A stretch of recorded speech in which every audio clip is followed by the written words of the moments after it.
Hello guys, welcome back to Dash Kitchen. ಇವತ್ತು ನಮ್ಮ style ಮಸಾಲೆ ಅಕ್ಕಿ ರೊಟ್ಟಿ ಹೇಗೆ ಮಾಡುತ್ತೋ ನೋಡೋಣ ಬನ್ನಿ. ಮೊದಲಿಗೆ ಇಲ್ಲಿ ತೊಳೆದಿಟ್ಕೊಂಡಿರುವ ಕ್ಯಾರೆಟ್, ಸಣ್ಣದಾಗಿ ಹೆಚ್ಚಿರುವ ಈರುಳ್ಳಿ, ಕರಿಬೇವು ಸೊಪ್ಪು, ಕೊತ್ತಂಬರಿ ಸೊಪ್ಪು, ಕಾಯಿ ತುರಿ, ಮೆಂತ್ಯ ಸೊಪ್ಪು, ಹಾಗೆ ಸಬ್ಬಸಿಗೆ ಸೊಪ್ಪು, ಸ್ವಲ್ಪ ಜೀರಿಗೆ, ಹಾಗೆ ಖಾರಕ್ಕೆ ಹಸಿರು ಮೆಣಸಿನಕಾಯಿನ ಬಳಸಿದ್ದೀನಿ. ನಂತರ ಅದನ್ನೆಲ್ಲ ಒಂದು ಬಾಣಲಿಗೆ ಹಾಕಿ ಎಲ್ಲ ಅದನ್ನು ಸೇರಿಸ್ಕೋಬೇಕು. ನಂತರ ರುಚಿಗೆ ತಕ್ಕಷ್ಟು ಉಪ್ಪನ್ನ ಸೇರಿಸಿ ಚೆನ್ನಾಗಿ ಮಿಕ್ಸ್ ಮಾಡ್ಕೊಳ್ಳೋಣ.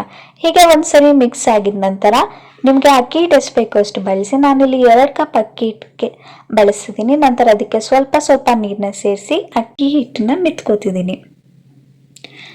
ಅಕ್ಕಿ ಹಿಟ್ಟು ಮಿದ್ದಿದ ನಂತರ ನೋಡಿ, ಈ ಕನ್ಸಿಸ್ಟೆನ್ಸಿಲಿ ನಾನು ಅಕ್ಕಿ ಹಿಟ್ಟನ್ನ ನಾದ್ಕೊಂಡಿದ್ದೀನಿ.